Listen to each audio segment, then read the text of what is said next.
हाय प्यारे स्टूडेंट्स, ज्ञान वन में आपका हार्दिक स्वागत अभिनंदन है। आज हम द्वितीय मासिक परीक्षा टेस्ट का जो है क्वेश्चन उत्तर लेके आए हैं, जिसका उत्तर आपको सॉल्व कराएंगे। आप ध्यान से इसको सॉल्व कीजिए। जो प्रैक्टिकल का 30 नंबर इसी से मिलता है। आइए देखते हैं। पहला नंबर जो है, निर्वात में प्रकाश की चाल होती है, तो निर्वात में प्रकाश की चाल कितनी होती है? तो सी ऑप्शन यहाँ पे सही है।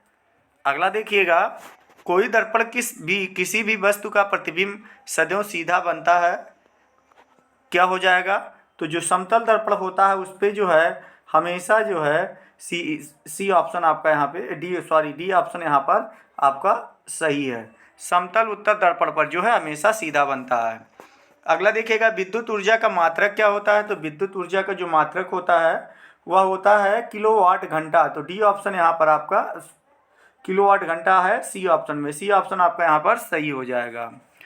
चलिए चौथा नंबर देखिएगा, बिजली के बल्ब में फिलामेंट होता है, किसका होता है? तो ये होता है टंगस्टन का। तो इसमें आपका सी ऑप्शन सही है।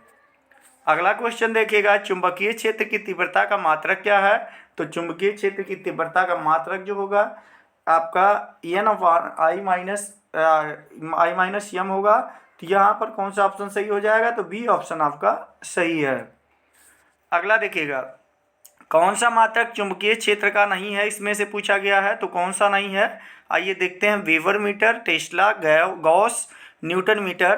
तो न्यूटन मीटर यहाँ पर आपका सही हो जाएगा। डी ऑप्शन सही है। Newton metre square, newton metre नहीं सर लिखा, newton by ampere, newton ampere square, ये आपका सही है। D option. अगला देखिएगा, स्वस्थ आँख का निकट बिंदु क्या होगा? तो स्वस्थ आँख का जो निकट बिंदु होता है वह 25 सेंटीमीटर होता है, इसलिए आपका ये ऑप्शन सही हो जाएगा। अगला देखिए, संक्रमण का रासायनिक सूत्र पूछा है। संगमरमर का जो है रासायनिक सूत्र क्या होता है? तो कैल्शियम कार्बोनेट होता है, इसलिए आपका बी ऑप्शन सही हो जाएगा। चलिए अगला देखिएगा, किसी विलेन का पीएच मान 3 है, विलेन है, कैसा होगा? तो विलेन जो होगा ये अम्लीय होगा। आपको बताया गया है कि जो 7 से नीचे जितने लोगों का पीएच मान होता है वह अम्लीय होते हैं, और जिनका 7 होता है उदासीन होते हैं, और जिनका 7 से लेके 14 तक होता है वो क्षारीय होते हैं। तो ये आपका अम्लीय होगा, इसलिए सी ऑप्शन सही है। अगला देखिएगा, एंटीमनी क्या है? तो एंटीमनी जो है यह एक उपधातु है। क्या है? उपधातु। तो यहाँ पर आपका बी ऑप्शन सही है। चलिए अगला देखिएगा, पूछा एल्केनो का सामान्य सूत्र क्या होता है? तो एल्केनो का जो सामान्य सूत्र होता है वह होता है CnH2n+2।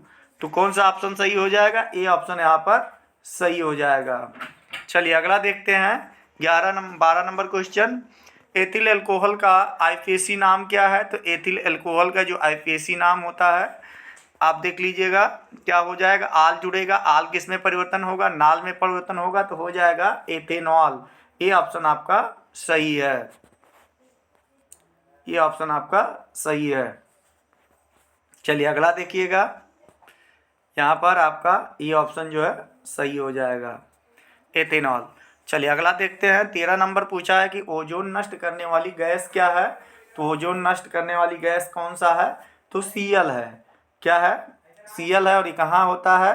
तो आपका जो है ऑप्शन नंबर सी में दिया गया है, Cl हो जाएगा। चलिए अगला देखते हैं, कृत्रिम पारितंत्र का उदाहरण क्या है? तो कृत्रिम पारितंत्र का उदाहरण जो है खेत है। बी ऑप्शन सही है। चलिए 15 नंबर क्वेश्चन देखिएगा, एक आहार श्रृंखला दिया गया है, एक आहार श्रृंखला है। चलिए देखिए, एक आहार श्रृंखला है में तीसरे पोषक स्तर का सदैव होता है। तीसरे पोषक स्तर को पूछा है, तो कौन होगा तीसरा पोषक स्तर? जो है मांसाहारी, शाकाहारी, अपघटक, उत्पादक। तो ये जो होगा मांसाहारी होगा। तृतीय में कौन आते हैं? मांसाहारी आते हैं। ये ऑप्शन सही है। चलिए 15 नंबर क्वेश्चन देखिए, 16 नंबर क्वेश्चन देखिएगा। 16 नंबर हमसे क्वेश्चन पूछा गया है, मनुष्य में लार ग्रंथियों की संख्या कितनी होती है? तो मनुष्य में जो लार ग्रंथियों की संख्या होती है 3 जोड़ी होती है, और वैसे संख्या देखेंगे तो 6 होती है। तो सी ऑप्शन यहाँ पर सही है। चलिए अगला क्वेश्चन देखेंगे, 17 नंबर क्वेश्चन हमसे पूछा गया, वृद्धि हार्मोन है, वेरी वेरी इंपॉर्टेंट है, ये परीक्षा के लिए बहुत ही उपयोगी है, इंपॉर्टेंट है। देखिएगा पूछा गया है LH, ACTH, STH, DCH, तो आपका STH जो है सही हो जाएगा, सी ऑप्शन यहाँ पे सही है। चलिए अगला देखिएगा 18 नंबर क्वेश्चन पूछा गया है, पतझड़ से संबंधित हार्मोन होता है, तो पतझड़ से संबंधित कौन सा हार्मोन होता है, तो होता है ऑक्सिन हार्मोन्स। 19 नंबर क्वेश्चन देखिएगा पूछा गया कि परागकण उत्पन्न होते हैं, तो परागकण कहाँ उत्पन्न होते हैं, कहाँ बनते हैं, तो परागकण जो बनेंगे वो पराग कोश में बनेंगे और अंडाशय में अंडे बनेंगे। चलिए अगला देखिएगा 20 नंबर क्वेश्चन पूछा गया, मनुष्य के शुक्राणु में ऑटोसोम की संख्या कितनी होती है, तो मनुष्य के शुक्राणु में जो ऑटोसोम की संख्या होती है वह होती है 22 और टोटल जो होता है 44 होता है, तो ए ऑप्शन आपका सही है। चलिए अगला देखिएगा 20 नंबर क्वेश्चन कंप्लीट हुआ। Thank you. चैनल को सब्सक्राइब करें और शेयर करें। धन्यवाद।